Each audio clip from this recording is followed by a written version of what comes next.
But we only have 11 stores, so that's not too crazy. Yeah, it could be worse. I don't think we're end up getting any money out of it either.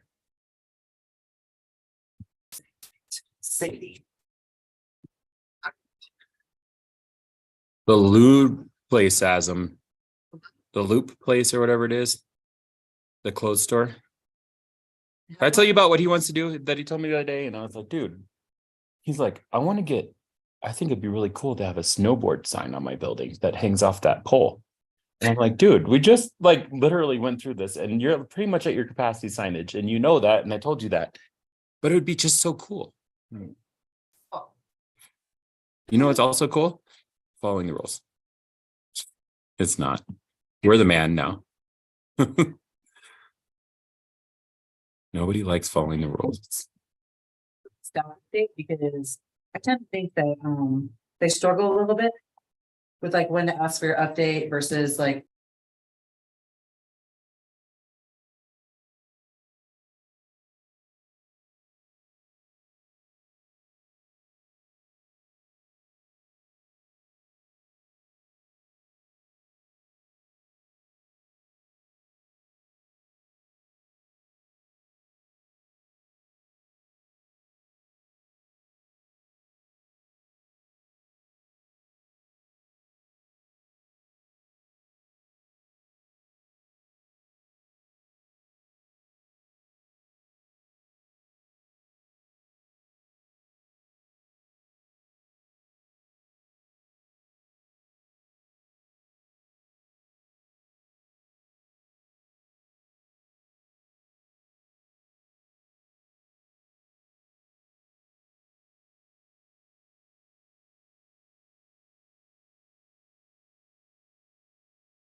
right on the other side of the mountains Okay. from Aspen.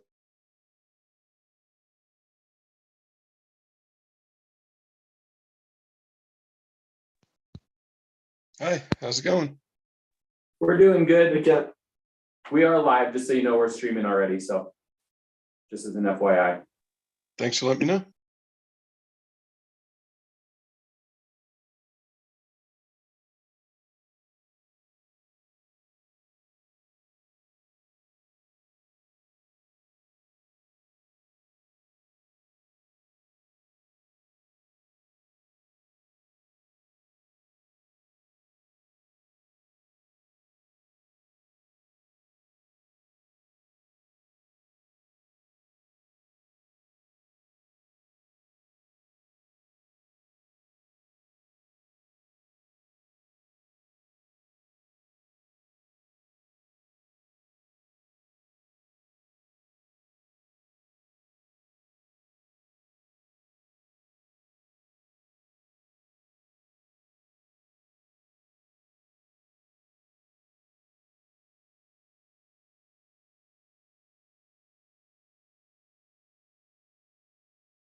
Ken, I'm taking us off mute at City Hall for the stream now, just so you know.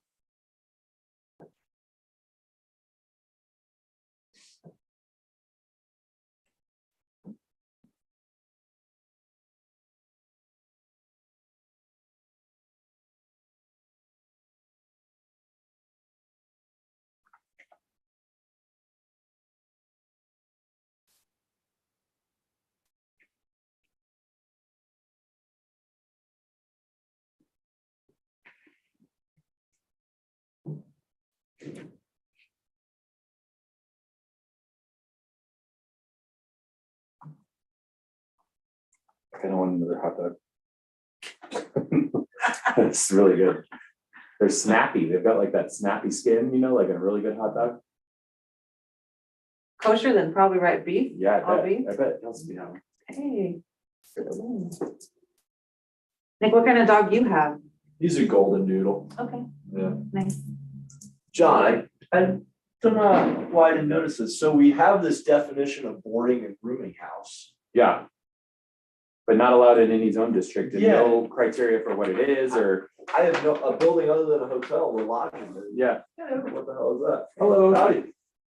How are you doing this evening? Okay, awesome. I thought that was kind of interesting.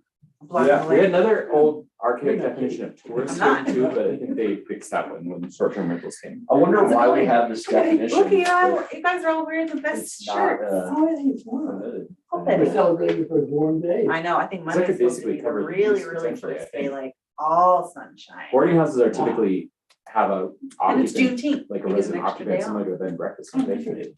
Or, Yeah, I guess the, I got every day. That's nice, lucky. Someday, hopefully. the weird part is it's like you still have to have someone on site at all times. So it's not really I like went to the thrift store today. housing. This one.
everybody online, we're just waiting for everybody to file in here. We have Kent Slaymaker online and City Hall is starting to get everybody here, so it'll probably be just a moment or so.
And we are on live stream now too.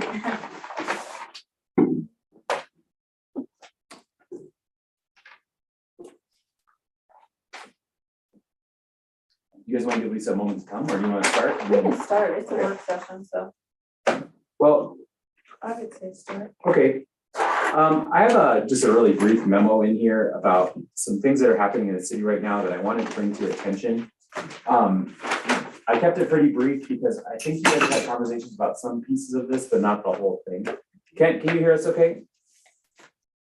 I can hear you great, thanks. Okay, so the thing that concerns me right now is that there is some ambiguities in our code about how these kinds of operations might work. And I think based on conversations that we've had about short-term rentals, the unstaffed boutique hotels is a question for me. There's some things in our code that seem to make me think that we might want to regulate how those happen. For instance, we regulate residential activities and storefront windows in the historic district, but we don't regulate lodging activities the same way. It could be the same thing, like a hotel room and a storefront window. There are also these unstaffed boutique hotels would work like a short-term rental, which we don't allow in commercial buildings. We also have regulations in our short-term rentals intended to make sure that the properties are managed by an on-site person. And I think that would not be the case at these boutique hotels. Our hotel definition says there should be a front desk person and a cleaning area for the hotel. And I'm concerned that we're going to increasingly see these kinds of activities come up as costs go up for employees. And so there's probably like a balancing act here between what should hotel operators be allowed to do with their staff? What should they not? And how do we want to think about those in the kind of greater scheme of short-term rentals? On the dormitory style housing, the thing that I wanted to bring to your attention is that there's a need for diversity in housing stock in Clear Creek County. And there are people that come to Clear Creek County to work and things like that don't necessarily need a whole apartment. And so one of the possibilities for providing that kind of housing is a dorm style house where maybe you have a couple of bunk beds in a room, a shared restroom, and a shared common area. Where I'm concerned is that we don't really have any kind of framework whatsoever in our code to deal with that. So I could potentially issue a conditional use permit for that. They'd have to go through a final development plan as well, probably, to build this process, unless it's like in a current building, which would require a fairly extensive code analysis at this point to go there because of the change of occupancy required for this. So what I was thinking is it might be a good idea to have a conversation about what this kind of housing might look like and what kind of criteria you might want to look at when we have an application for that. We do have a definition for something called boarding house in our code. However, it's just not in any zone district and there's no rules about what that is. And it's kind of interesting how it almost looks orphaned in our code because it's in definitions and just nowhere else. So I really wanted to just ask you guys about that. I also know that you guys have been having this conversation about extended stay motels and hotels. I know there's a lot of different variables that go into how we may regulate or may not regulate those properties as well. So I'm just requesting direction about bringing forward to you criteria to consider in terms of regulation of these activities of different and diverse housing types and lodging types in Clear Creek County or in Idaho Springs, and whether or not you guys want to have a conversation about that, and if there's any particular concerns you have that you would like to have addressed if we do so. Okay, I'm confused on the boutique hotels. So boutique hotel to me is the word hotel. So somebody's got to check somebody in, they check somebody out. So why do you think they're unstaffed boutique hotels? I have recently had 2 inquiries at a fairly significant level that would have required final development plan. One, you'll see probably likely at some point that they want to not staff the hotel at all. They want no on-site staffing. One was a little farther along that line than the other. And I guess there's a new kind of Airbnb style website that's coming, where essentially what happens is you would log into the building with the code, they send you the code. There'd be 3 or 4 suites in there with a common area in the front is kind of what they propose. And then you'd go into the suite and you'd use that suite. It'd be in a commercial building. And then you'd have some sort of common space in the front, may or may not have a kitchen, it may have like a coffee bar or something like that. But then you would stay in the suite and then that would be basically the extent of the transaction. But for us, that's difficult because, as you said, hotel has a clear staffing definition, and a SCR can't occur in a commercial building or commercial setting like that. So it's kind of like in this gray area. I've also had inquiries from more than one hotel in town that would like to do something similar. And I think it's really a result of like just how difficult it is to staff right now. But why do you say the first level storefronts in the downtown historic district? That can, Because that isn't a use that we allow. you only disallow residential, not lodging. And so apparently that definition is important. Okay. So I think that was what I was trying to suggest, is we might want to clean that up, because I think the activities from the intent side are the same, but from a legal side are not. So you're saying there's interest in one of the storefronts, that being a boutique hotel, but only on that bottom floor. Correct. And this is a 1-story building, and the hotel rooms would be in the storefront windows themselves. And so I kind of felt that might be, that seems to go against like that. It recently sold, there's a vacant building that recently sold on 15 north of Center Alley. We don't want that many. Yeah. Question, so you mentioned that to be a boutique hotel, it would need to be a commercial property. Yes, you would not Commercial, so- operate in a residential property, it would be a bed and breakfast or a short-term rental. And the distinction is a hotel, and Nick, I believe this is the distinction, is a hotel has a staff person on site. But they would be like regularly staffed hours, potentially like 8 to 5 or whatever it is, or potentially a live-in person that would come and check people in. A bed and breakfast or a short-term rental would have somebody that just lives there typically. And then a short-term rental, we have the occupancy requirement and the primary residence requirement. So in other words, the boutique hotel, the unstaffed, could be the same as hotels, except for not the wording of having somebody on staff. Correct. But then it turns into a short-term rental. Essentially, it would operate as a short-term rental. Why? That's how they do it. They run it through Airbnb, and they would have guests that come in with a code, and they'd have like an off-site management person they talk to. Okay. But the problem is that, again, with the commercial properties, looking at like things like parking and loading requirements and snow requirements and things like that, there's a lot of things that are directly triggered by the definitions of whether it is a residential property or commercial property, whether it's a hotel, motel, all that kind of thing. And I can probably interpret those things, but I thought in this case, with the kind of the commingling of short-term rental and hotel and these different uses that could occur, and then again, with us knowing how difficult it is to staff up here, there may be an opportunity just to talk about whether you want to further regulate it, or if you just want to. Well, it sounds like the boutique hotels, so if you, as you're saying, it falls under short-term rental. So if you had the same rules as a hotel motel, It would- parking, yeah. they'd have to have parking, and they'd have to do all those things. They'd have to do more than a short-term rental. And I might have misspoke, because what I meant was these hotels would operate like a short-term rental from the perspective of the business. Right. But from our perspective, they do not qualify to be a hotel under our current definition Because of the staff. because of staffing. And then under the definition of short-term rental, they don't qualify as short-term rental. Yeah. So there's just not a definition that works So for it's them. almost like once you take your hotel motel definition, keep it all the same and take out the staffing thing, but everything else has to be the same as a We hotel can just motel. create a new one, I think, that it That's what I says mean. for specific. And it's Yeah. just, Same, but without the it's the personnel. same, but it's listed under And unstaffed. our worry with the short-term rentals was that they're gonna take over all the residences. Exaggerating a little bit. But that would not be Correct. an option at Correct. all, okay. This would likely only be in a commercial property or commercial zone district. So you may see some of the ones on Colorado Boulevard that are in that C2 district right by downtown. They could convert to something like this potentially, but they're already C2 or C1 where it's non-conforming residential.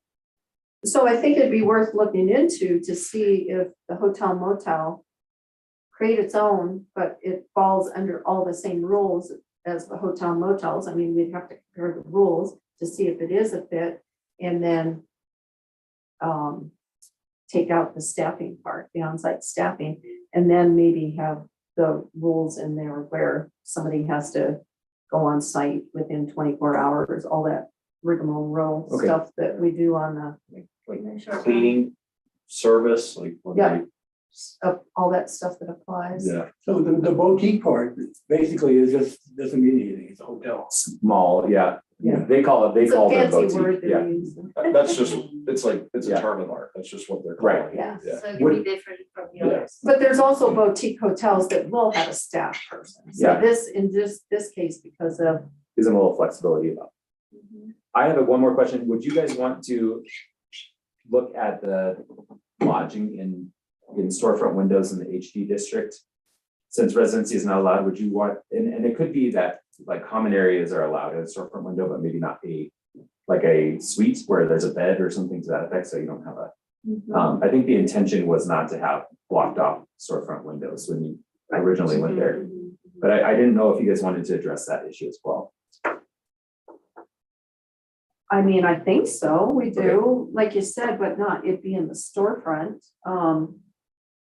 Just to But it's- clarify, are you saying that the room itself would be like the window looking out of your room would be looking out on the Yes, sidewalk? and then have a curtain or something to that effect. But I think our code pretty distinctly says that that should not occur, like a curtain blocking a storefront window like In that. the historic Yeah, district. I don't think anybody would wanna do there yeah, either, right? It's kind of weird, really. yeah, I mean, I guess, are you thinking a storefront? So they've got 3 rooms and they want to take, one's the common and take the other 2 rooms and make it like a boutique hotel Mhm. on its first Yeah, and floor that's in kind the of- historic. Right, and I was district. thinking that common area would, it would probably have couches and a fireplace, essentially what they're looking at. They'd have like a ski storage locker space, because there wouldn't be room in the rooms. And then like a coffee, like something similar to this bar, which is a sink and a coffee pot. But then how does parking apply to that? That would still need to be, we'd still need to require it, like under the normal rules, because it'd be a changing. In the buying of the Yeah, parking spots correct. that we're doing, okay? There's also problems with some of this use in the HD district because hotels, there's requirements for like loading zones for hotels.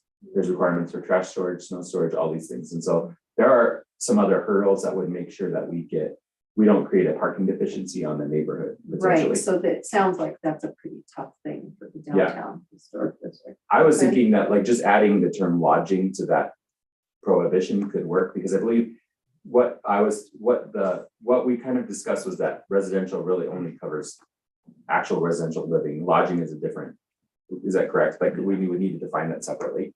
Yeah, I'm also wondering, I'm assuming there would have to be limits to the number of rooms, Well, the square number of footage, guests served, and then balancing that with the square footage of a room, the amenities in the room. does our The code, guests does it stays. say what the square footage of a hotel room has to be?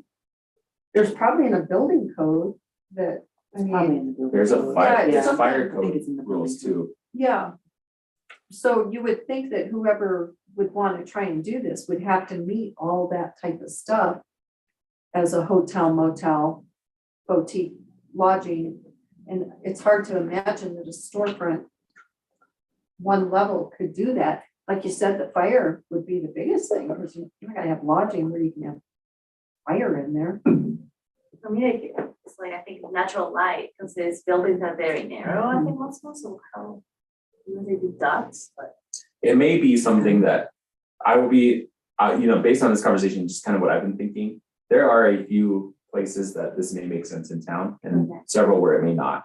And I think we just happen to have had multiple inquiries about properties where it would work, and it just concerned me that we're kind of in a gray area. So And then how does this fit into our downtown plan that you guys have been working on, that we've gone through, and, you know, what's the buy-in from the other businesses? Because all of a sudden you're taking a storefront away where How is that affected the businesses. and the taxes in the city get from it? Is it Yeah. different? Is it more, is it less? We don't get lodging We don't taxes. get, we need to Okay. change. It would require us doing a home rule Okay. charter to do that. Although there is an argument to be made that we are already home rule, but we just haven't really gone that route. The other thing is we could work with, and in these conversations, obviously we need to work with the county on a little bit, but one of the things we've also talked about is an occupational tax, which could allow us, or occupy, I don't know if it's a fee or a tax, but it would be one of the two. That could be like, if you're a hotel operator, this is a fee you pay, and that could go into these inspections we've discussed, or potentially regulations of these properties. Well, if it's something in the downtown, the historic district too, you can also say that any of that lodging tax doesn't goes to the historic district instead of Yeah, the county. I don't know if that's, But the question is though, do we want It's a that or no? complicated situation with the lodging taxes, It is. to say the least. but it's But do saying we like, want it or not? Because we We could say want no, it. right? good. what do you mean? Do we want to allow that? Oh, right. I meant if they were to, just like this extended stay dormitory, all this stuff, we need to get that tax going to the city, But not are to there, the county. are there like, how many properties on this sort of district are? Reasonably be able to do it. Yeah. I think when we start talking about second floor spaces, now that we have the parking fee in lieu, there are some opportunities to do something like this. in And other states. Maybe appealing to the city from an economic development standpoint, because as you noted, it doesn't impact residential quite as significantly as if you try to convert house. And I think even some of this dormitory style housing may work in some of those spaces as well. I think that that's one of the really big things about our fee in lieu in the parking garage when that's built, that we'll be able to start more effectively address housing and lodging. I think from economic development standpoint too, for Idaho Springs, we have a significant problem with lodging in our community because there's not many places that aren't used for extended stay. So having some of these, and I don't want to say that there's a higher end and a lower end, but there's having places that are specifically utilized for like overnight stays that are in the downtown core where we can control the parking a little bit easier than we can on residential streets might be beneficial to us and better than building a big high density hotel building somewhere, Right. because we just don't have that many So it'll be lots like an available. infill. Yeah, so we might have like 20 rooms here, 10 rooms here. But it's again, we've had 2 inquiries specifically about this, but that's why I brought it, because there's more than one.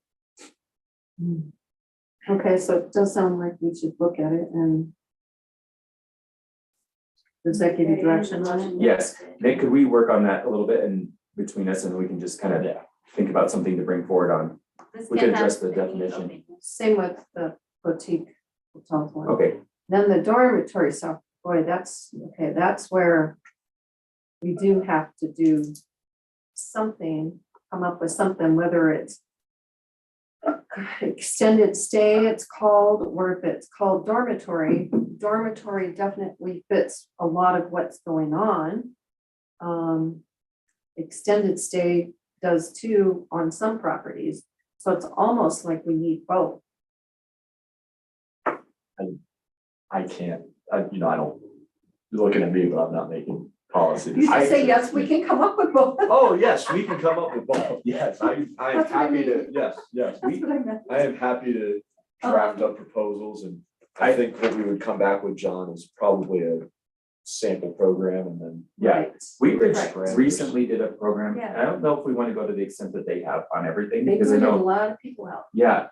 But some of the framework for what they did is kind of neat. And I think what we could do potentially is bring forward, like Nick said, some ideas about how we might start looking at it, like, I don't want to say a bare bones program, but like a just kind of get our foot in the door and start working on this, where we can start making sure that people are living in safe conditions, first of all, and then hopefully not hurt, because we don't want to create a situation where people get evicted. Like you said, we don't want to push Right. people out. We just want to make sure that we have safe places to live. And I think we could maybe look at that. There's been a couple of similar ones, regulatory mechanisms created recently. And I would be interested in seeing how other municipalities Okay. handle Right. this. That's always, I like seeing. To me, the examples. problem with it is we have a policy in place, motel, hotels. And the city is not enforcing the hotel motel policies. We're allowing it just to happen. And it's really hard if you go tell another business, hey, you're not doing what you're supposed to be doing on your property, but yet we're choosing to ignore this property. Right. So to me, it's time to get a handle on that stuff because it's So maybe, too much. maybe one thing we could do is Wonder and I can start looking at Which places? at we're like talking about. what regulation, how we're able to go. Maybe we could talk to Zach about what we're able to go into buildings for right now and regulations and we could start looking at that as a part of this process. Because I think the dormitory really fits a lot of what I'm thinking. But there again, what are the building codes? What's the liability when we're letting this property just go ahead and do it? And maybe they're putting 2-3 people in a room and it's 200 square feet. I'm just throwing numbers out there. Is that safe? Is it follow codes? Like if you were to have a dormitory, build one, is there, I mean, this is big. This isn't simple. Is there regulations on stuff like that? On how big of a room can it be to house 2 people, 3 people? And then, of course, looking at the parking on a lot of these. From my experience with these places, parking doesn't seem to be that big of an issue because the property owners have said, hey, we only have 10 parking spots. Yeah. So the ones that you're renting out to, you only give out 10 parking permits. And it seems to be a program that's working. Because I thought, wait a minute, none of these places are going to meet anything because they don't have the parking. But in theory, that's how it works. These people, the workforce that's coming in doesn't have cars, and the properties are abiding to it. But then you also look at, is there different fees they're paying for the hotel motel license? They're getting a hotel motel license, but they're not following on any of the rules under it. It may also, to your point, open some building code challenges because it could be viewed as a change of occupancy when you have this kind of extended use, which would be potentially expensive for a property owner. But you also think the city would want to be aware. I mean, right now, if you had one of these places burned down and we knowingly let 45 people live there and it's a hotel with 10 rooms, what happens then? If we have direction, it sounds like you guys be interested in Nick and I bringing forward some research about this and some potential ideas for regulations that you could consider. Is that something that we could do? We could bring that forward pretty quickly, I think. Yep. Are you guys in? And then I guess looking at the extended stay too, because maybe some of them, I guess the definition, what's the difference in the definition? I mean, I would think there's a big definition between extended stay and dormitory style. Well, it's extended stays like your room hotel, with your family, and you sign up for a week. So. No, these places are doing like 3 months. Usually, Well, months. Well, I'm extended just stay saying, is more than the stuff 30 is in the days. rooms, the stuff in the rooms there already, microwave and the fridge. So. Do we have a seem like regulation it's- that hotels you're supposed to move out of a room after a certain period and then into another? I don't know of any specific hotel motel regs in municipal And code. then you have all the stuff you need in a hotel. And to me, the only thing you want to regulate is how many people end up in this How many hotel space. room. You don't have like 20 people on an extended stay motel room. That wouldn't be good. Well, part of what we're discussing that too is because we know that there are families living in these hotel rooms and they only have a microwave. And even though we obviously don't dictate how, they But should- we have- the things they should have, but the hotels are not supposed to be places for people to live for months at a time. But right now, that's what they're doing. I know. So, and what I was going with that is, in my mind, I see 2 things, like those situations. And I also see, for example, we know Jay wants like a lot more businesses in the county that are bringing J1s. And those are usually like 3-month kind of deals. And I don't know, this might be beyond what we are supposed to do or talk or think, but it was like, but would it be possible to maybe try to figure out, or would it be smart to think it in like 2 different ways?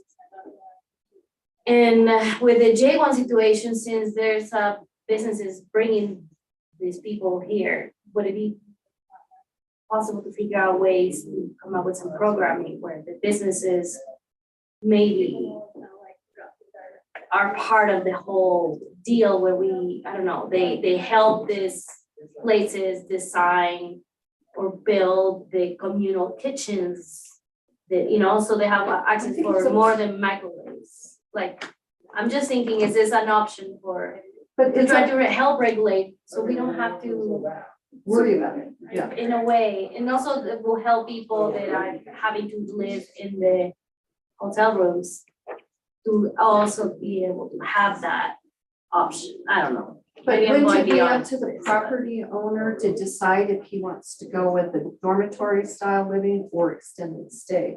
What's the property doing? We're not doing it for, because these people hire this group of people. Yeah, no, I'm these just people thinking if there's a way hire to this. like partner and try to make things possible faster, but I guess I mean, the hotels are probably making. We have a enough very money to- limited set of definitions in our code for how this works. And I believe that if we increase the diversity in definitions a little bit and add some specific decision-making criteria to them, you'd have basically a menu of options that somebody could come. So Property owner. when I work with a developer, I can say, hey, you've got this much space, maybe you don't have enough parking for this use, but you could do this, which would help you. You know, maybe if it's a J1 and you don't have a car or something, like maybe that's something that we think about. Or like if we have a common area, you know, how common areas work in these places. And maybe there's like a way to have a common area, or maybe like a really extreme efficiency studio situation, or some, you know, something to that effect. And I don't know what you think about that, like about having more diversity in our definitions, but I think it could be a way to do it. Yeah, because then it's up to the property owner. If they want to change it to where they want to put stovetops in places, well, they're gonna have to meet all the codes and regulations to do it. Do you really think they're gonna tear their place down and rebuild a new hotel? Who knows? Maybe they would, because they're not gonna be able to meet those requirements on what's here. And we don't want like non-conforming property, but there will be a non-conforming path for some of these pre-existing places too, which is, you know, worth considering, I think. Did Lisa ever show up? No, not yet. And you mentioned Nick, me. and- Kent is here, yes. Kent, did you have anything you wanted to add to the conversation on this topic? Yeah, just I echo Cindy's thought that it'd be easy to back into a situation where we're just allowing all kinds of unregulated places to go on and just without even knowing about them, maybe. And I personally lean a bit more towards, I mean, I don't understand why Airbnbs just in general all over the country don't have to adhere to all of the same safety regulations as hotels, not just safety, but lots of them. I guess if it were up to completely me, I'd say start from a position of treating them just like normal hotels as far as the boutique things go in the dormitories. I mean, and then so start from a position of regulating them just like hotels, and then okay, what specific things do they maybe not need to do, as opposed to starting from a position of complete freedom of do whatever you want and then adding regulations. That's where I'd go from. Okay, so I guess that gives you So at our a next, wider direction. doesn't at our it? next planning commission meeting, Nick and I can touch base and bring forward some research on how this may be handled in other municipalities and some potential regulations for review. Is that okay with Yeah. planning commission? Yeah, Okay, I think great. it's something to get moving on. Okay. Because I think it's increasing. Yeah, and I'd love to make sure we don't hold people up when it's reasonable if we're gonna be moving in a direction, so I think that'll help. We need it, yeah. Yeah, okay, well, great. Okay, and then now We have regular meeting and I think it starts at 6, so I can move the tables and you guys are probably gonna want to be up there because it's you have to make a recommendation, so, yeah. I'll move these tables up really quick.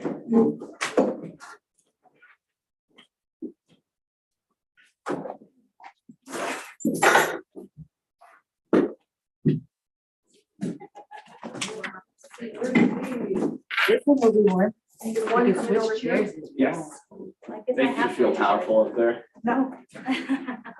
Like you're looking down on all of us. Hey there. We meet again. Yeah. How are you? Good, how about you? Oh, I just pushed one. Sorry. No, that's right. It's like crazy.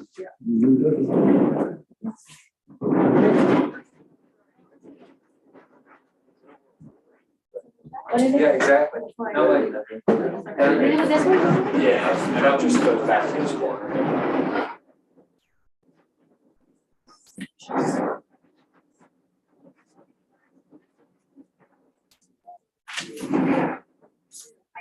Right. Okay. Sorry. Yeah, and you know what?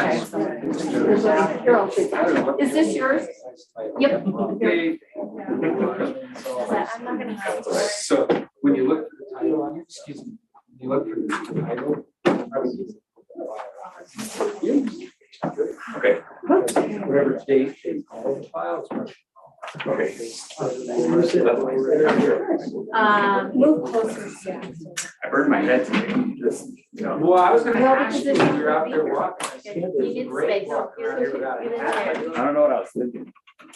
Well, you notice how I Because got it goes- floppy hat I have, right? I gotta So start making wonder- smart choices like that. Do we use Yes, as you Lisa get older, for you gotta start part making one, those two, choices. three, It's four, like hard. five, I right? just go outside. So you can't. Four, five, oh, four, five. There's issues about your. Yeah. I need one more just to get everything set up. I need a couple times. One or two extra. Well, what do you call it? People are now actually, these are not actually. How many alternates do we have? And we have one right now. Unless they've got something better.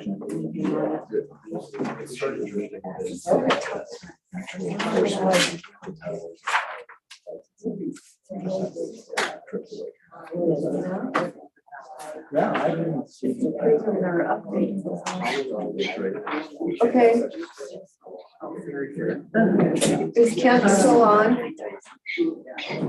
Yep, We'll be ready in one moment.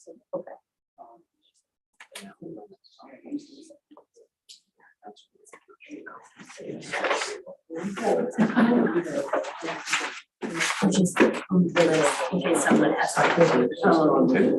What is? We're good. Oh, we just, yeah. So if someone has it. Okay. We'll call to order the regular meeting of the planning commission for Wednesday, June 14th, 2023. Roll call.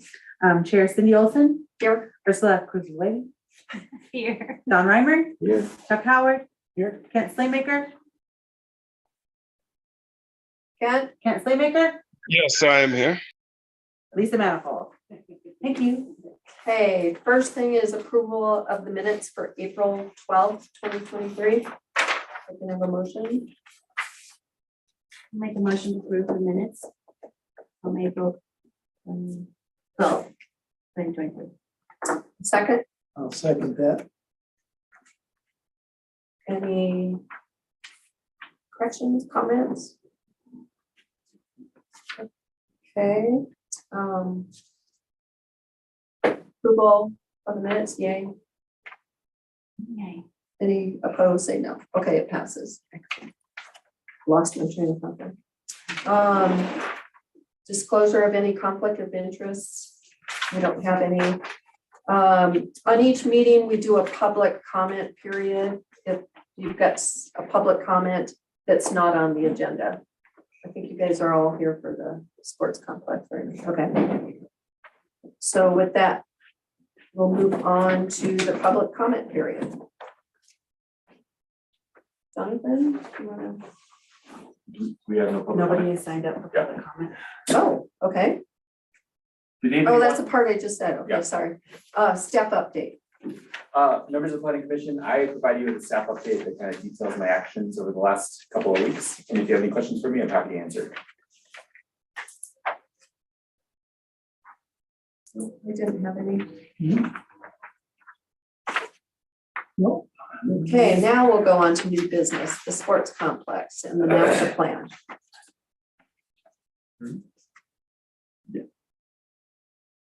I would, do you want to open it?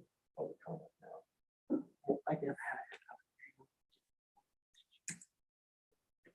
It's not a public meeting. Carmen, we're making a recommendation. It's just a regular meeting. But it's not like, Yeah, like no one's been sworn up, Right, correct. but people. But we would do public comment for the. yeah, okay. Okay, so now on to new business. Jonathan, do you want to take the lead? Members of the planning commission, you have before you a staff report from me that details kind of the background and process that we've gone through to come up with a new master plan for the Shelley Quinn ball fields. As you may know, we have recently completed a couple of projects in town, one of which required us to remove the skate park that's existed since the 90s on the east end of town. It had reached the end of its life and it was time for a new park to be built. And we also needed to build a greenway trail through there. So since that time, we've been working with the rec district and the school district and a bunch of community stakeholders. The rec district has done a really good job working with the skateboard, which members are here today, to talk about how we could build a new sports complex down at the ball fields. That would include a skate park. That would be a state-of-the-art skate park designed by the community of people that would be using that park. The master plan for that complex includes more recreational amenities than just the skate park. And what I'd like to do is invite Kevin Shanks up to the dais here. I've got a presentation from him and he'd like to walk you through kind of where we are on the designs. So I'm just going to share my screen here. Hold on one moment. Kevin, are these changes from the last one you did then? Okay. Yeah, and Cindy, I tried to actually put a slide together that in here that says exactly what changed to make it easier for everybody. Okay.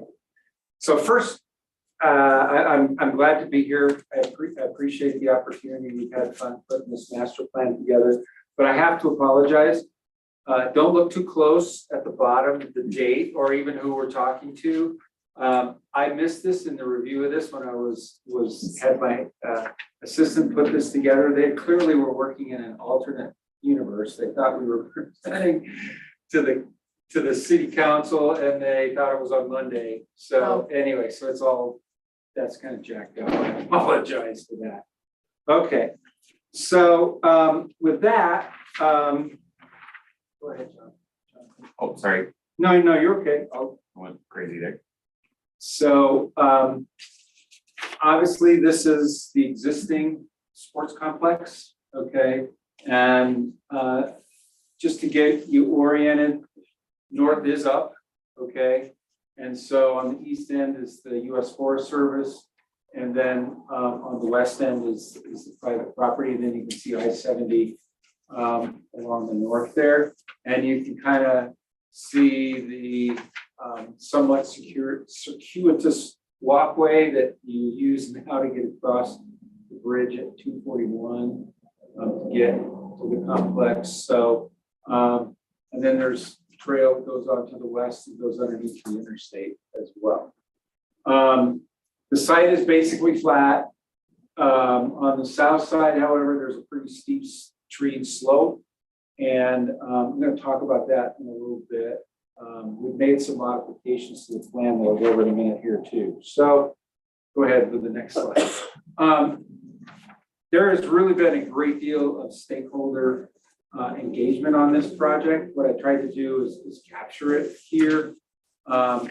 We were involved in some of the more recent things in 2022 and 2023 that are on here, but the CCMRD has been collecting information on this since 2021. And besides meeting with the skateboard, we've had a public open house. We've met with you folks before as well. And we've also met with City Council and the CCMRD board as well. I don't know if CCMRD, somebody there would like to make a few comments about everything you've done for the last couple of years. I mean, there is in the master plan a report that they prepared to try to capture all of that. It's quite lengthy, but it's also quite good that with all the things that are in there. So I don't know if there's anything you want to add to all of that. Yeah, just to highlight, well, first of all, thank you. I appreciate the opportunity to chime in and to speak to you all tonight. Just say your name for the record too. Cameron Marlin, General Manager of CCMRD. So our community engagement really began around the skate park specifically. And as this project has evolved, it has evolved in tandem. So we have done a huge amount of work to get feedback from the community about how they feel about this project. We see that the most beneficial end result is something that appeals to different ages and user groups of the Clear Creek County community and also visitors, and to help support our local economy. We deployed a survey that had excellent feedback. There was over 244 responses with strong approval of the design that we had at that time. We have rolled out a pickleball program at the rec center, and that has exploded more than at a rate that is more quick than any of the other programs that we've had specifically for older adults. We did a playground dream working activity where we met with the kids at Carlson to talk about what their ideal playground space would look like. We visited other sports complexes that have pickleball and other amenities aside from just baseball fields. We have had a couple of different roundtable events. One was specifically geared towards the stakeholders in our community that we lean on for special events. So that was really important. You know, for example, Rapid Grass is a big event that happens down at that field, and we wanted to ensure that the proposed design would continue to support that program or that event as it moves into the future. And we had the skateboard, obviously, Kevin already spoke to that, but we complemented that with an internship program that was at the high school this year. I'm happy to have a couple of our interns here as well.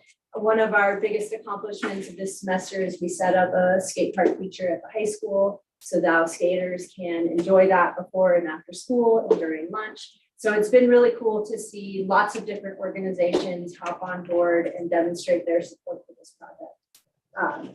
I could go on for about 100 more years. There's, I think, about 40 pages in your report with graphs and different analytics to look at the qualitative data to show how much the people of this community are behind this project. Thank you. Thank you very much. I think, you know, I've been doing this for numerous decades. I think that it's safe to say that the design very much reflects the community's sort of input on this project.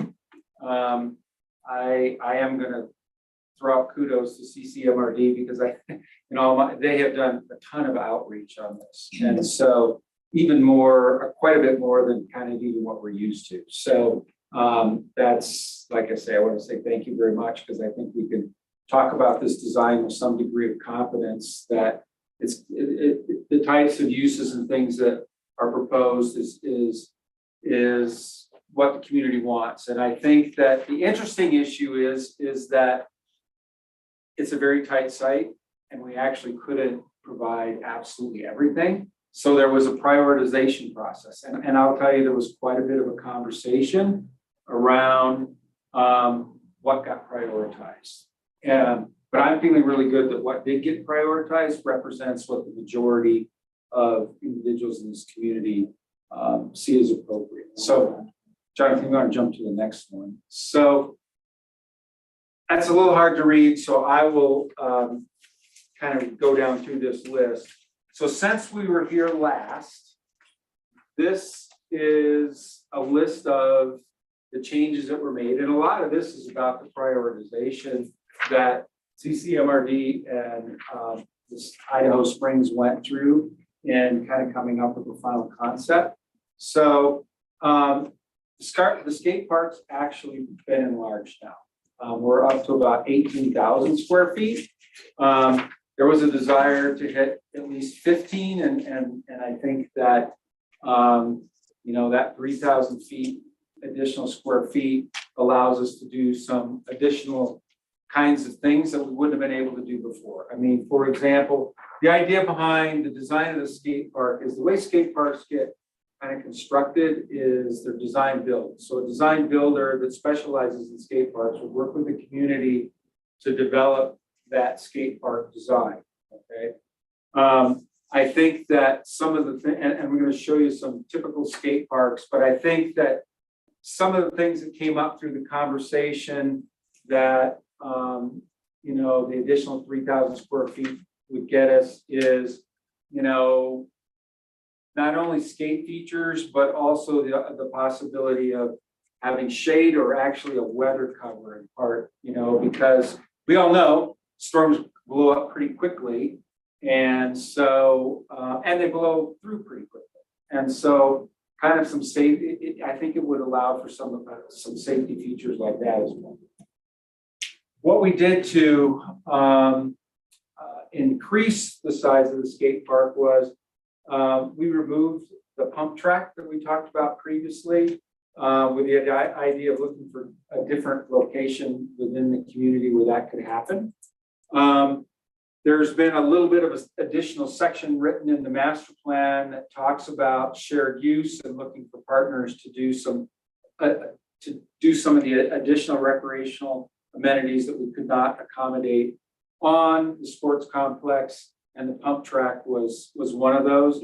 It was seen as having maybe a bit of a conflict with the skate park, and so the idea was that maybe there's some other locations that might be better.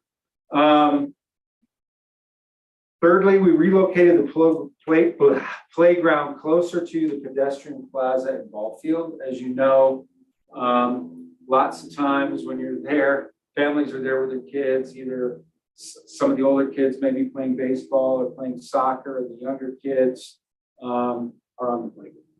And so the idea with the relocation of the playground was kind of multifold, maybe to get it a little bit in a better position so adults could monitor both. And so you'll see that it's actually located kind of between the ball field and the soccer field, some of the soccer fields. We did not reduce the size of that playground. The playground is still quite large. So with the idea of having some types of adventure play, risk type things for different age groups. And again, I think this is another area in the master plan. We have some examples, but when we move into more final design, the playground will be one of those things where there'll be some intensive design kind of conversations to actually decide what goes in that playground. We also increased the lawn flex space. If you remember, we had kind of something we called a great lawn or a flexible space.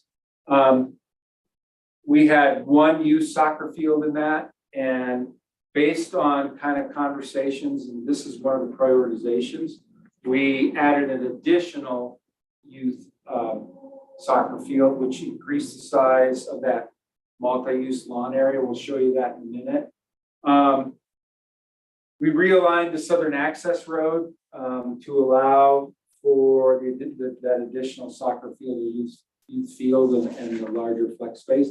What that did do was that meant that we had to push that access road along the south a little further into the hillside, which means now we probably have a retaining wall of about 4 feet high in there, because we're kind of encroaching on the toe of the slope.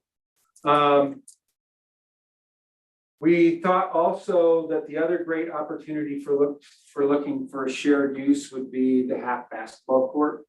By relocating, and I'll show you exactly what we did, by relocating, thinking about the basketball court somewhere else in the community, it allowed us to adjust the playground, adjust the access drive, and get that additional soccer field in the larger lawn area.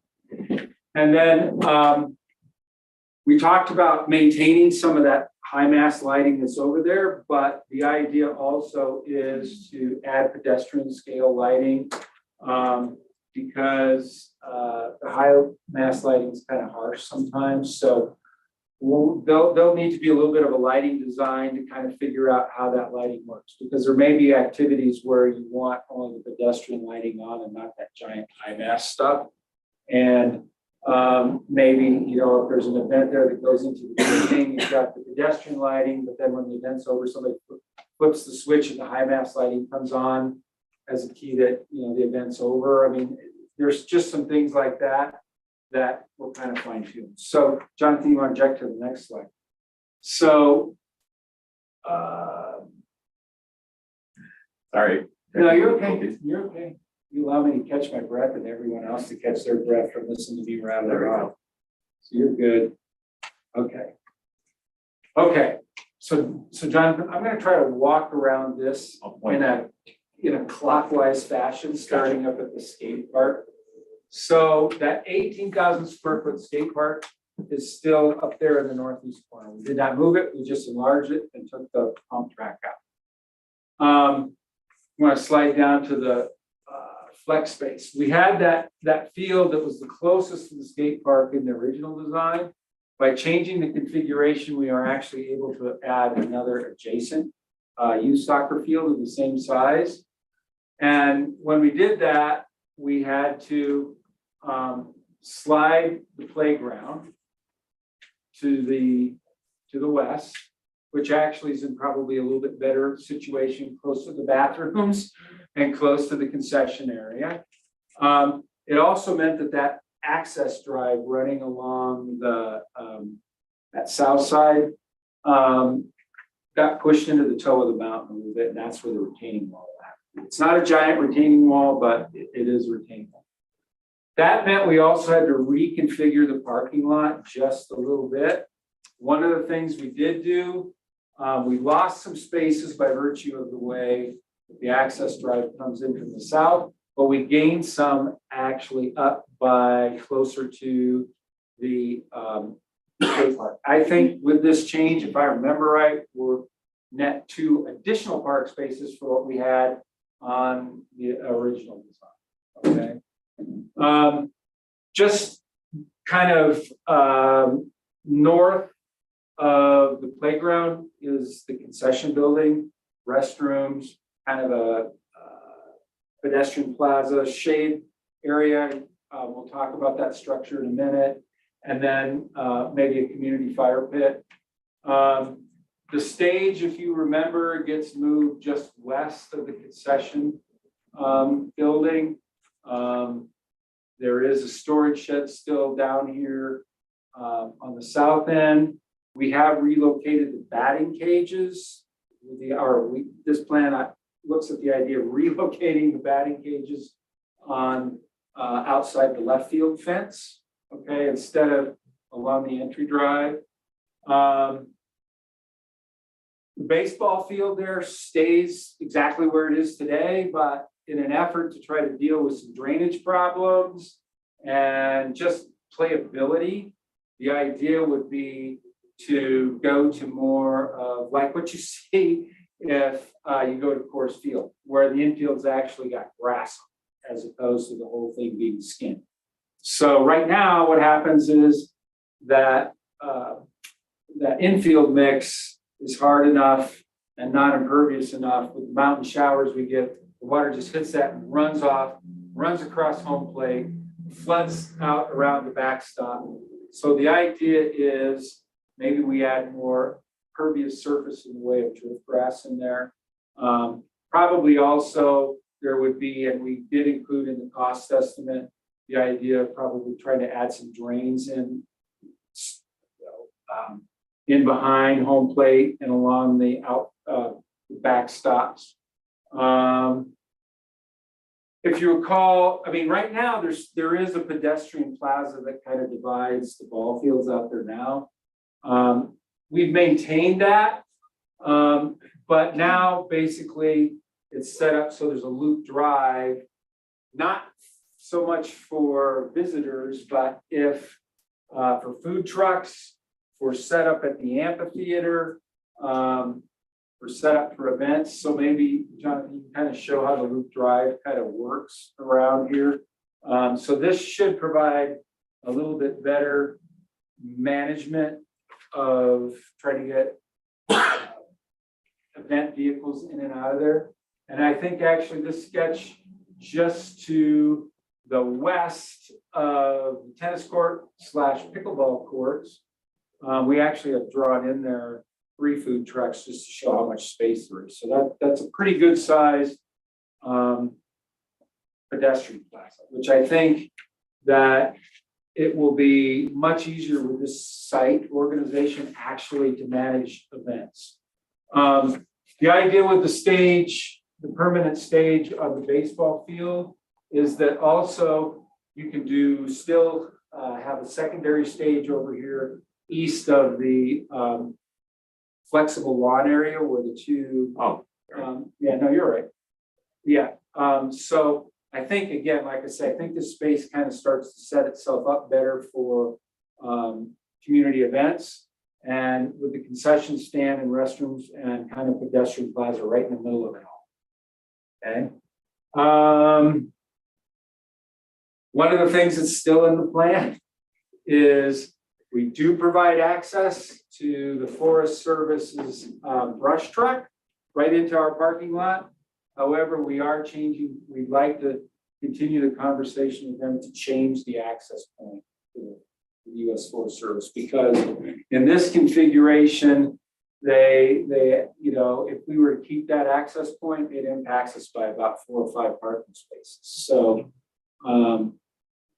parking's a premium. I think we're at like about 64 or 66 spaces. I can't remember. So if you were, you know, what's out there right now, part of that is a maintenance storage yard that basically comes out. So we've actually gained more area for parking, and by organizing it, that's why we could get quite a few more cars in. Jonathan, did I forget anything? Do you want to talk about the pickleball tennis? Oh, yeah. So, the tennis court, and pickleball courts, part of why there's a tennis court is because of Colorado Boulevard, and we impacted the tennis court down there by virtue of when we moved Colorado Boulevard. And that was actually constructed under a law, land and water conservation grant. And so the reality of things like that is the federal government doesn't like us because it's a federal government funded thing. They don't particularly like us once they paid for something, they don't like us to take it out. And so that court wasn't in great shape, but it was decided that it worked pretty good here in combination with 4 pickleball courts. You basically get 4 pickleball courts on 1 tennis court. So it should, as Cameron said, the pickleball thing has exploded. I think getting you 4 more courts would significantly help ease the, I won't say pain, but ease the scheduling that probably goes along with it. So I think that pretty much includes, I mean, we did talk about kind of a little trail that might go up the steep hillside with an overlook to that snaky looking thing on the south side. Just as kind of an option. Okay. Are there questions? I'm going to go into some simulation stuff to show you what some of this will look like. You've seen some of this, but we've modified it based on this design. Is there any questions on the layout? My question was the pickleball, because you did 2 soccer fields, but if you get 4, what do they play crosswise on a tennis court? Obviously, I don't think. Not yet. Great. Okay. So let's just kind of go through some of these images. Like I say, again, this is a master plan. So the idea is with the master plan and it gets approved and gets adopted, you're now much more able to request grant money, get people excited about it. And so the idea behind the master plan is to actually help people understand what the concept is. This in no means is final design. it basically is intended to show the intent. So will the fire pit look exactly like that? I'll just tell you now, probably not.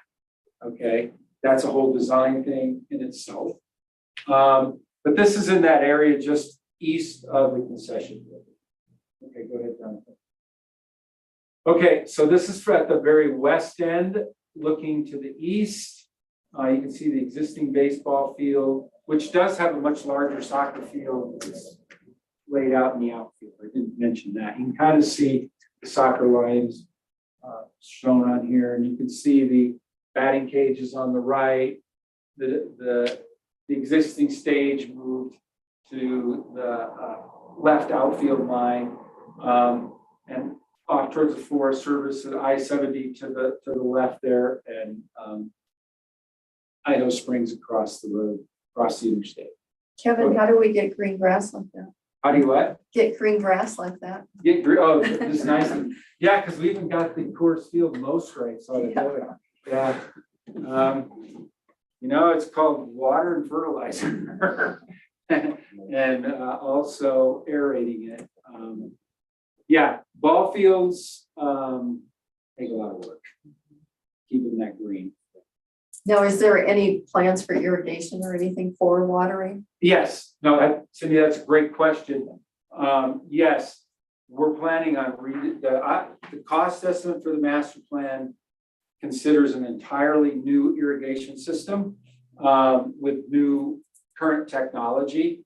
And so, quite frankly, that should help a little bit with the concern that you have, okay? Because you can better control and manage your irrigation water, and you know, designing an irrigation system for a baseball field is a project in itself, actually. So there's a lot of things we've accounted for in the master plan cost estimate. I'll talk about that in a minute. Yeah, this is pretty much, other than keeping the ball field on the west side, is pretty much a complete redo. So everything will be updated, keeping some of the big lights too. Anyway, go ahead, John.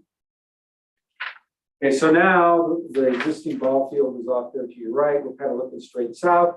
You can get some sense of that pedestrian plaza, okay? You know, I mean, you could literally have more of a street fair thing with pop-up tents up and down this thing. There's 4 food trucks for scale in there. I think that this, now that you have a really controlled parking situation, I think you could consider some additional events out here with this type of a configuration. You can start to see the tennis courts and pickleball courts there off to the left. Okay. Go ahead, Jonathan.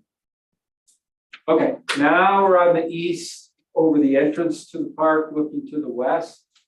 And we made no attempt to even hint at what the skate park is, because we know that's a process in itself, and the community very much wants to be engaged in that.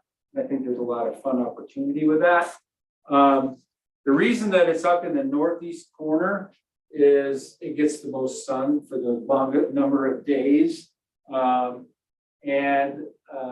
Also, I think that, you know, in some ways, what the skate park does too is provide a little bit of a noise buffer for some of the other uses in the park that, you know, my guess is I'm not a skateboarder, but I do recognize that skateboarding, you're probably not too worried about the traffic noise from the interstate, because you're concentrating on having a good time blasting around on skateboards. So I think it does a great dual purpose for us. And I think also, we talked a little bit with the police chief as well. He likes it in this configuration too, from, you know, he can, you know, keep an eye on it much more easily than if it were buried back in the park as well. So. Not that we anticipate having any really issues. I had a good conversation with the gentleman there in the front row about that, you know, a well-designed skate park will draw a lot of people, And they tend to start taking care of themselves if you have high enough use, right? The people that, you know, you probably heard in the news that Denver has some problems in some of their skate parks and some of their parks. It's just in the way they're managed and the fact that maybe the skate park isn't what they should be. So it is super critical to kind of do this right. So here's just some examples of some skate parks. I learned quite a bit from my meeting with the skateboard. It was a fun night. I learned some things about what good features are and what not so good features are and how they should work. So we just have some examples here. I am sure that with the resources that you have with skateboarders in this community, I'm sure you can get to a great design on this facility. Okay, keep going, Jonathan. Would you mind? So just more examples. These are in the master plan. Go ahead. So the pump track is no longer on this project, but again, we still talk about the idea of how you should go about thinking about some partnerships to develop some of those kinds of things in the master plan. That's what's still on there. Go ahead. Okay. These are just examples of concession/restrooms. Where we got was that the ones that actually have a significant shade structure with them, people feel are pretty important because again, for all the things we talked about before, either shade or protection from the weather. Go ahead. There are some, you know, we talked about sensory play, adventure play for different age groups. There's information in the master plan that just kind of sets some of that tone. Go ahead. And that's pretty much it. I know it was in your packet, the master plan. I think that the construction budget now is a little bit closer to 5 million with the retaining wall and some of the other things that we did. But the changes were not drastic to changing the cost estimate. So, Jonathan or Carmen, is there anything else that you'd like to make sure we say about this? I just want to reiterate that this has been a community asset driven approach to this project to the very extent of what that means. We have worked with stakeholders in the community and we intend to keep working with stakeholders in the community to make sure that this amenity is something that appeals to a wide demographic of users for Idaho Springs. One thing that we focused on in this process, and I don't know if Cameron might want to talk about this a little bit more, is that we have our downtown area, which is great and serves residents of the community as well as tourists. But this is going to be a place that's really just for residents of our community and visitors of residents to our community. We want the skate park to be a regional amenity, but this is also a gathering place for Idaho Springs and Clear Creek County. And so those are things that we've really held in our hearts as we've kind of worked on the design of this project. And I think it's been a very meaningful project for everybody who's been involved. I don't know if you guys want to talk more about the park or anything like that before we get to the kind of the business piece of this. I just have a quick comment. Can you state your name for the record, please? Yeah, Ben Shea, Youth Involvement Coordinator for Mountain Youth Network. We've done a lot of work with the Rec Center in partnership here, and I was just pulling up numbers. So we run outdoor programs for youth that fill community gaps and programming that doesn't exist. And a skate park is one of those gaps we try to fill. And so every other Friday, Kevin and myself fill up Rec Center vans with youth to go down there. And just since the start of the school year, we've had 261 users who've attended those programs. And so when it comes down to how many youth exist in our community and who's willing to show up, rain or shine, throughout the winter, as of last Friday, we've had 261 participants through that program, just for skateboarding, and that's every other week. So if we had programs every week, I'm sure they would show up and you could double that. Is that just in Clear Creek? Those are only middle and high school, 6th through 12th in Clear Creek County. I haven't seen a lot of broken arms and legs walking around. That's great. I think something else that's worth mentioning is the way that it can help to activate the Greenway Trail. The roundabout has expressed a willingness to integrate a stop there so that people who live outside of Idaho Springs who maybe don't have transportation would be able to get down to the skate park, which is a big piece of the work that Ben's been doing, because accessibility to a skate park, you have to have vehicular transportation to get down to Golden. And so one of the beautiful things about skateboarding is that it has a low barrier to entry, and it's a very accessible recreational opportunity, but not if you can't get down to Golden. So this really opens that up for a lot more users within our community. And COVID helped to demonstrate how important it is to recreate outdoors. And so this helps to support the mental health of not only our youngest community members, but throughout all of the ages. And I think that that's important to take into consideration. But that's all I can think of to add in. Okay. This discussion. Thank you. I'd like to add just a little bit about funding, just, I know that's not really what you guys are interested in from a planning perspective, but just as in terms of bringing this project to fruition, this master plan gives us a much better opportunity to go after bigger grants from private organizations and from the state and potentially federal sources to fund this park. So now that this has been created and we have some cost estimates for what we're thinking about, there are a couple of steps that need to be taken. One of those is we do need to come up with a shovel-ready design for the skate park, and that's probably our next big engineering step.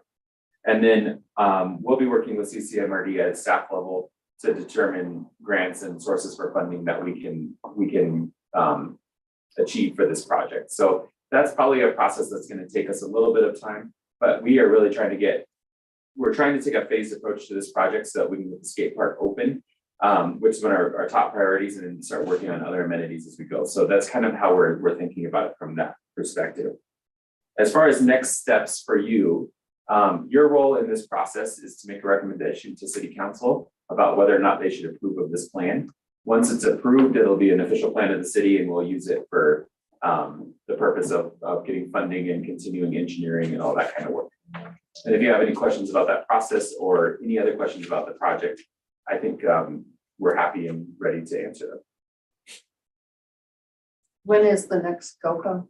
August likely, but they have kind of a rolling basis now. One thing that happens with GoCo now is they look for a regional equity approach to projects. And that's something that I think Cameron and the rec district believe that we have a really strong approach to this, because we have not just the rec district and the city involved in this, but the school district has had some involvement. And we can likely also get support of the county. The county's been, has indicated their support of the project too. So we can truly say this is a regional stakeholder project that has a regional outreach for the whole county. So I think we should have a good, we have a pretty good opportunity to go for GoCo funds. When are you going to City Council for it? This will be on the 26th. So can it be shovel ready by August? The The plans for them to Aspect apply of it. for the GoCos? you have, I believe that depending on whichever GoCo grant you go for, right, Jonathan?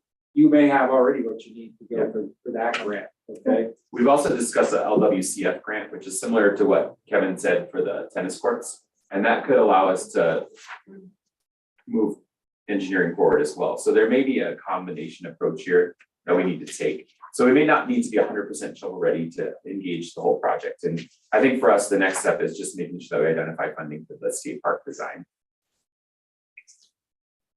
And out of that will be, when we fund that, Cindy, that's when you'll get the shovel-ready design. But there's another sort of step to get some funds to do the design. And we do have city capital funds budgeted for this project this year, next year. And we have a budget process coming up. So we'll be looking at that for matching funds and all those kinds of things here in June and July. I guess it'd be mostly in July. Okay, anybody else have any other questions? I have like a comment and, well, just a comment for everyone here, including the designer and the city. I really love the whole approach of integration of different things and different activities in general in the space. And that made me think of also trying to tie things that happen there and things that are goals in the community and with CCMRD. We're talking about having events there. I know that it's kind of on the works to try to figure out how to have zero waste events eventually. Composting is a community, something that the community cares about, and would like to make happen. And I feel like maybe could even help with diversifying the funding as well. If there was the possibility to find some space for some in-vessel composting option in that area. I feel like that's the best area space in the city for that to happen. And I feel like it will be very synergetic with everything that will be happening there. And there's obviously, of course, educational opportunities with the youth that is participating there. So I understand it's kind of late in the game, but We've been looking for a place for composting to occur in the cities for a long time. That's another priority from the Colorado Boulevard project that we'd like to look at. And Kevin, I don't know, I guess we need to look at from a study perspective, like how much space would be required and impact, like just impacts of that and like how it meets everything. But I think that we probably have room in this process because my understanding of the vessel kind of approach is that we could probably, we can stick it somewhere, correct? We don't need to have like a it's fountain like a concrete or- containers and there's different sizes. So I think we can definitely commit to like doing a little bit of research about that and seeing how we might make it work. And if it doesn't work there, kind of to Kevin's point about the basketball court, that's also a very important priority for our community to have that composting program be put back into place. And I agree with you on the funding. So I think we might, there's always opportunities that we should explore. And I think that's a good one for us to talk about.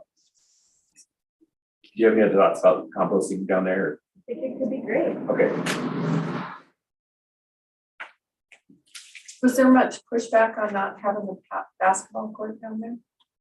Or a half one?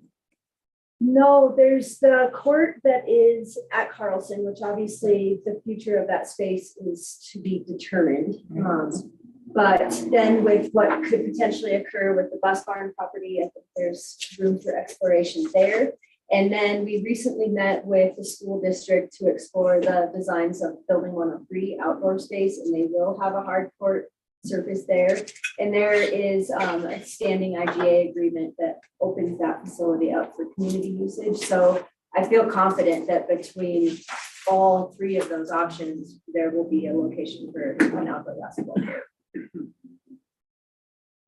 And even, this might be a question for Kevin, the pedestrian walk area, that's, even if you took some space from that for half court and a hoop, not enough space for it.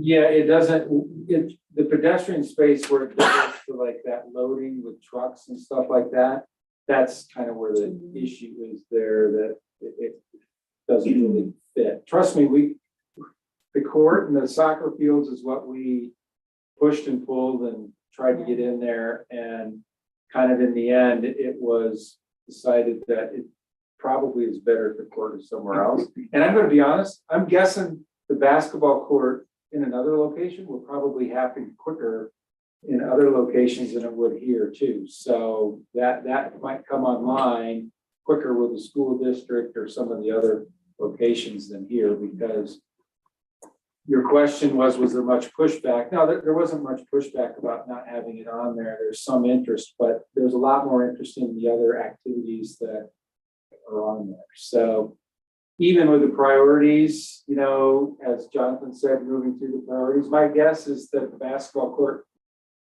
wouldn't be a super high priority if it was still on that site, just because there's so much more interest in some of the other things. But the Nuggets had one. didn't they? Oh, yeah. So wait a minute, there's a all these little kids in town are like, you all want to be basketball players. No, it was Well, you just a certainly question. need basketball court, that's for sure. Okay, any other questions? So what we're looking for is a motion to move the plan forward to this quote, recommend to city council for approval of the master plan. Okay, excuse me. I'd like to make a recommendation that we pass this on to the city council that the sports and recreation complex master plan be approved. Second, Second. roll call, Chair Cindy Olson, yes. Ursula Quisley. Yes. Don Reimer, Yes. Chuck Howard, Yes. Kent Slaymaker, Yes. Lisa Manifold. Okay, motion passes. Thank you, you guys. This is great.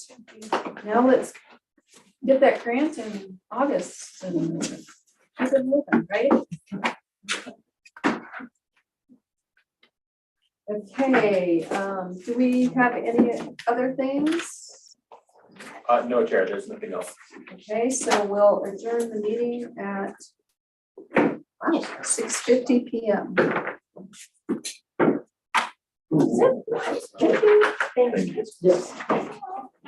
Thank you all for coming this evening. It was great having you here. We'll Now be you gotta meeting come again back on for the June council meeting. 26th with City Council. What's that? And I believe that meeting's at, Cameron, I'll just send you for sure what time that is. Okay, cool. Thank you. That means y'all can come back now again. Strengthen numbers, right? I don't know how they're gonna put 4 pictures.